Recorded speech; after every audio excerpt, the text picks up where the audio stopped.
The Wildcats saw some really strong production from Ugonna Onyenso on one end of the floor against North Carolina, and it got me thinking, how good can Ugo make this Kentucky team?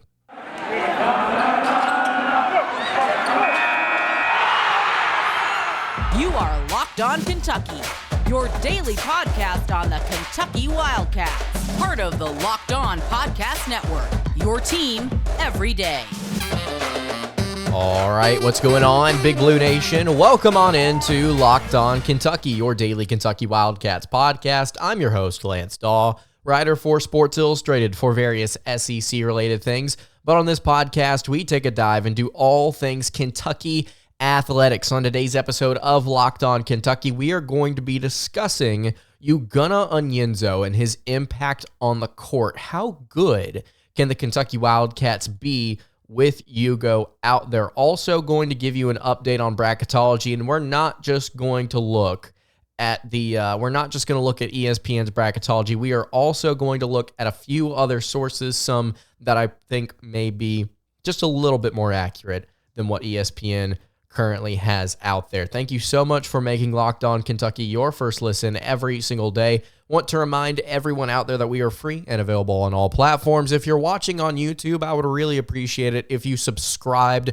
to the show. If you're listening on podcast, as always, I appreciate you guys as well. So let's go ahead and get into it. Ugonna Onyenso, the 7 foot, 245 pound sophomore, former four-star prospect, has been cleared to play for the Wildcats, and he played 10 minutes, 9 minutes, 10 minutes, depending on where you look, against North Carolina this past weekend. Now, in those 9 minutes, he had a -7 plus-minus, which, according to those statistics, he did not perform particularly well. But if you go and look at the actual individual numbers, I would argue that Ugo played a pretty interesting role on one end of the court against UNC. You go and look at the statistics. In 9 minutes, he had 1 rebound, 1 assist, and then 3 blocks. One of them a very aggressive rejection at the rim. I can't remember of who. I can't remember if it was Harrison Ingram or RJ Davis, but it might have been neither of them. But Ugo, in those 9 minutes, proved, I think, what we've been talking about here at Locked On Kentucky for what feels like the better part of half a year. Ugo, offensively, I think has some deficiencies in his game currently that I think as he develops, he will overcome, and then they will become strengths of his. But on the defensive end of the floor, I think he is hands down the best prospect defensively that the Wildcats currently have. I think that he is the best rim protector. I think he is the best defender overall when it comes to protecting the rim. And I think he is going to continue to do that, what he did against UNC, get things like 3 blocks a game, make crucial stops, get crucial rebounds for the Wildcats because of his stature and because of the nature of his game. Kentucky right now, I think when you look at their rotation, they don't have a true 5, and I think Ugonna Onyenso provides that. So let's break this down a little bit further. Let's go back to offensively what I said about him. Offensively, I think that he may need some time. Last year, there wasn't anything special about what he could do offensively for the Wildcats, and quite frankly, I don't think his game is ever going to require him to have some sort of bag or to be able to handle the ball or to be able to shoot it. Anything outside the paint, I think that that's where he is going to primarily reside. This is not a shocking revelation. I'm just kind of telling you what we kind of already know about Ugo. I think that what we need to pay attention to is how he operated, though, within the offense during his game against North Carolina. Before I say what I'm about to say, I want to be clear here. Ugo is obviously coming back from injury. It's his first game back. It was against a really good opponent, a very experienced opponent. And so things are not always going to go as planned, and they're not going to be perfect. But did you watch the North Carolina game when Ugo was out there, and did you pay attention to the spacing?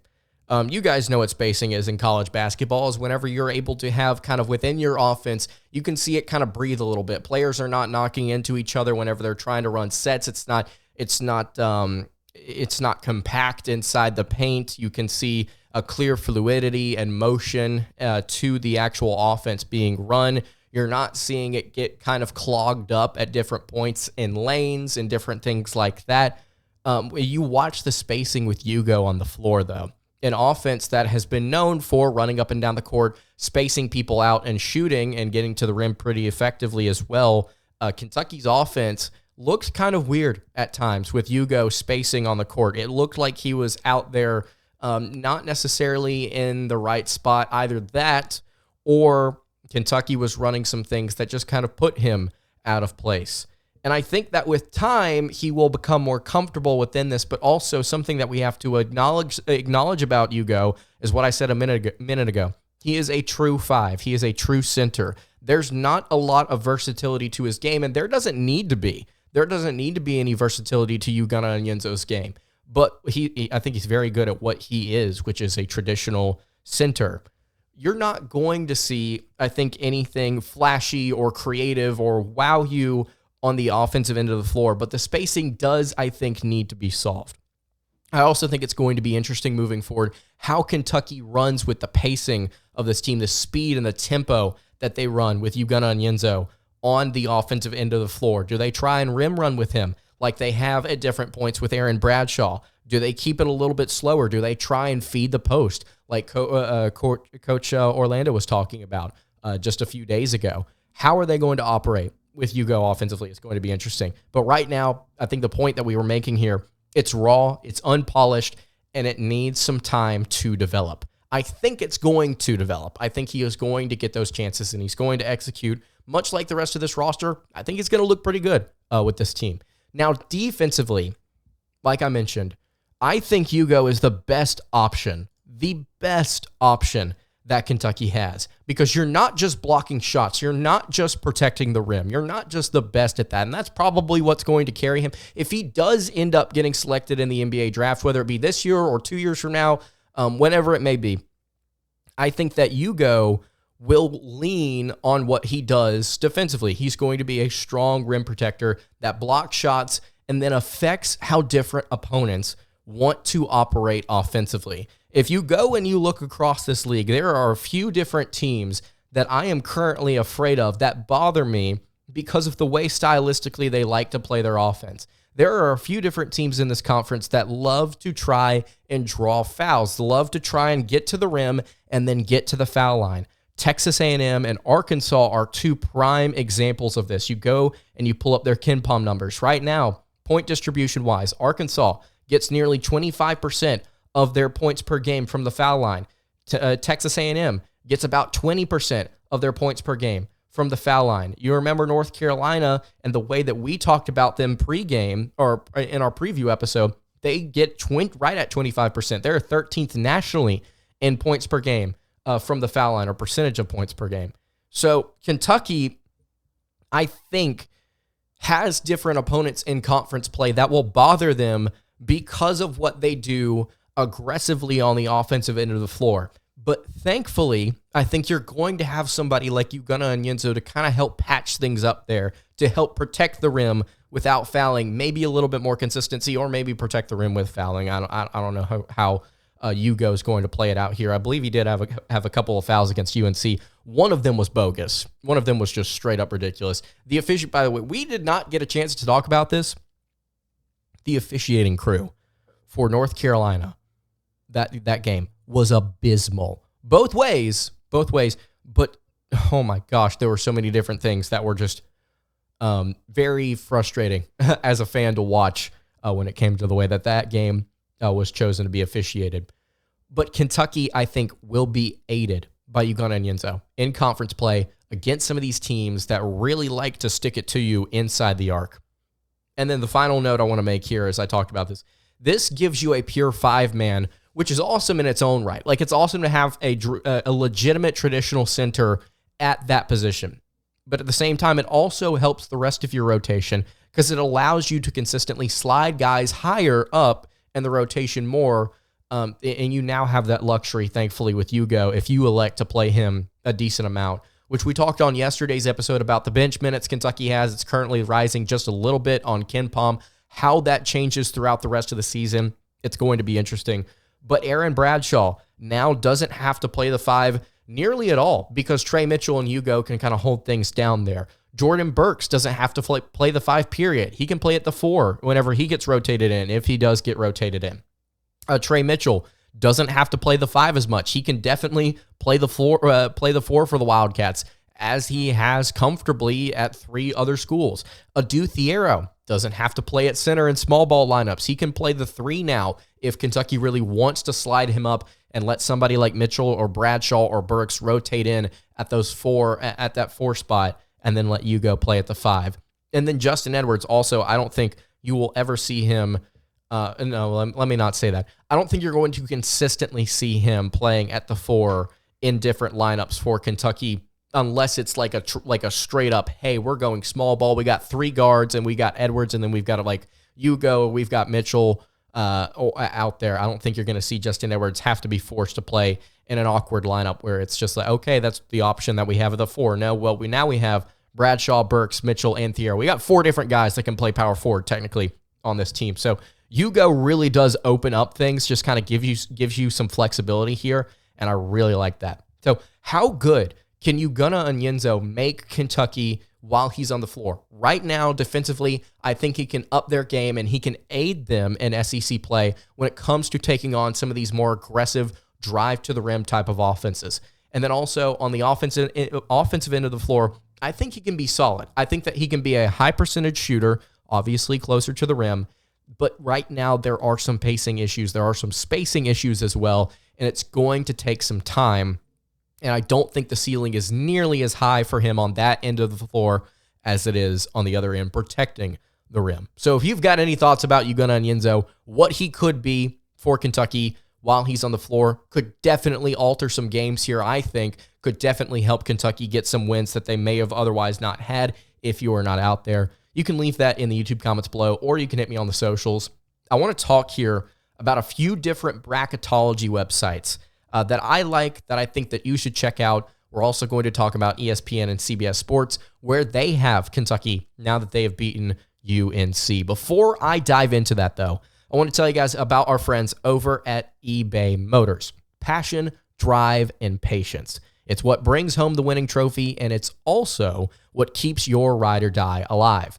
And eBay Motors has everything you need to maintain your vehicle and level it up to peak performance. From superchargers, roof racks, exhaust kits, LED headlights, and more. Whether you're into speed, power, or style, eBay Motors has got you covered. And with over 122 million parts for your number one ride or die, you'll always find exactly what you're looking for. And with eBay Guaranteed Fit, your part is guaranteed to fit your ride every time, or your money back. Because with eBay Motors, you're burning rubber, not cash. With all the parts you need at the prices you want, it's easy to turn your car into the MVP and bring home that win. You can keep your ride or die alive at ebaymotors.com. Eligible items only. Exclusions apply. It's eBay Guaranteed Fit. Only available to U.S. customers. All right, continuing along here on the Tuesday edition of Locked On Kentucky. Lance Dawe hanging out here with you. I really appreciate y'all tuning in to the show.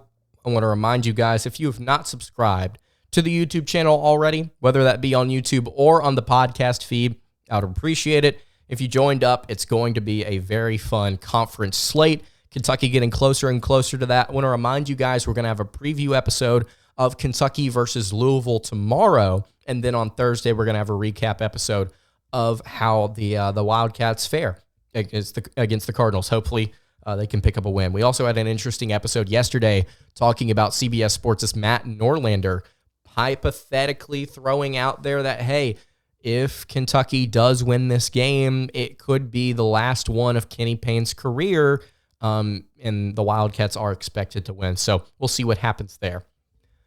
All right, we've got bracketology to get to. And as I have previously stated, this is kind of a fun thing. Sometimes we criticize Joe Lunardi because it's like, okay, there's no way to determine certain things that he projects. Also, sometimes it's inaccurate. Also, just being able to talk about it at the beginning of the year throughout the offseason sometimes feels a little pointless. But now that we are in season, and now that we are, 11 games into the schedule, something like that, for some teams, at least I should say. We have, I think, enough of a sample size. We're about a third of the way into the season where we can start to discuss, okay, who are some of the good teams? Who are some teams that we need to keep an eye on as the season progresses? And obviously, where's Kentucky? The last time that we talked about ESPN's Bracketology, Kentucky was a 6 seed. Obviously, that game against North Carolina helped the Wildcats a solid bit. They are now back on the 5 seed line. They have risen to a 5 seed.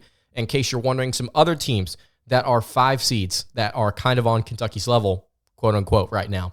Memphis, North Carolina, actually, and then Gonzaga. So an opponent Kentucky's already played, and then one that they are going to play later on this season. So we'll keep an eye on that. I also find it entertaining that Gonzaga right now on that 5 seed line, excuse me, would be projected to play in Spokane, Washington, which is kind of funny, but that's not going to happen. Obviously, we don't know where these teams are going to wind up playing, but we'll just have to wait and see.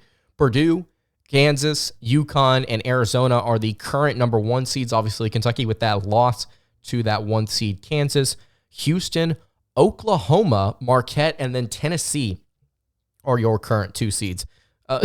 Tennessee, with those couple of losses, I find it interesting that they're as high as a 2 seed, but they project, Joe Lunardi projects Tennessee to win the SEC as an automatic qualifier.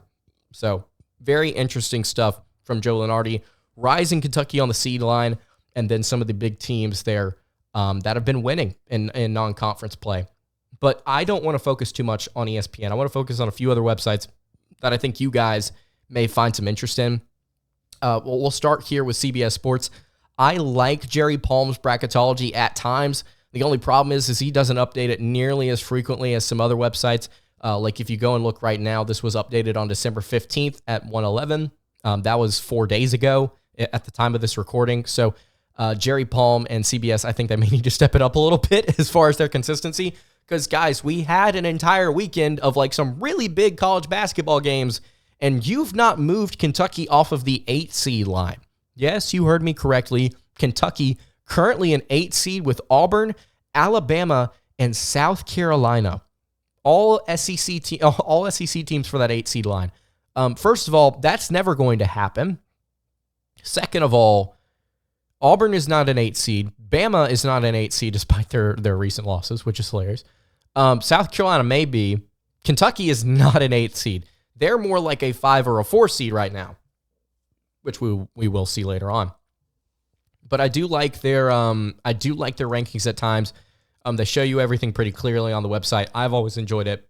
But there are 2 other places that I would highly encourage you guys to go check out.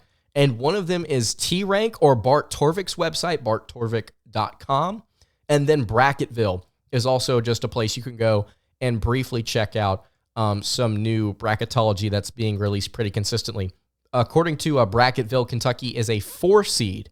And then on Bart Torvik, I want to kind of dive into this further. They currently have Kentucky as the number 17 team in the country, which is kind of interesting considering that the AP poll has them a little bit higher. KenPom, I think, has them slightly lower. TRank, Bart Torvik is kind of similar to KenPom in the way that they dive into their analytics. It's more advanced statistics here. It's actually funny that both KenPom and TRank have Kentucky 1 spot behind North Carolina, even though Kentucky beat them in the head-to-head. It's the computer model here, just statistically saying, or by the numbers, well, Kentucky's not as good as North Carolina still. Anyway, even though they beat them head-to-head. By the way, 3 SEC teams there inside the top 15 in Tennessee, Alabama, and Auburn above Kentucky there, who is at number 17. But I really like TRank because not only does it give you some of the things that KenPom does statistically, but it also lets you project on their website. If you want to go and project out wins and losses for Kentucky or any other team, you can absolutely do that with a TRanketology forecast. This is not an ad, by the way, although it kind of sounds like it. And you can go win-loss on all of these different games, and then you can also project the conference tournaments if you want to with extra games, and then you can see, based on your predictions and the rest of the country, how the website believes it's going to currently check out, you can see where your team would be on the seed line. And right now, I think Kentucky's going to finish 25-6 or 14-4. That's where I have Kentucky right now. There are a couple of different spots, and I think actually Torvik has Kentucky going like 22-9, as does Kim Pom, by the way. But I think Kentucky's going to have a pretty solid year in the SEC. At least I hope, knock on wood, hopefully I'm not completely off base here. But if Kentucky does go 14-4, with their 4 losses being to Auburn, Arkansas, Tennessee, 3 of those on the road, by the way, and then a loss on the road to South Carolina I just threw in there because there's no way Kentucky survives the gauntlet of this SEC slate. I mean, there is a way, but I just find it really, really doubtful that any SEC team wins 15 games in the conference this year. It just seems very difficult to do. But the Wildcats, if they do that at 25-6, they would be a projected 3 seed. The model, by the way, for TRank is also very high on Auburn. It would have the Tigers winning the SEC and also being on that 3 seed line alongside the Wildcats. It would have Tennessee as a 2 seed, but the only reason that Tennessee is a 2 seed, I believe, is because of some of the strong non-con games that they played, even though they didn't win most of them, which is interesting.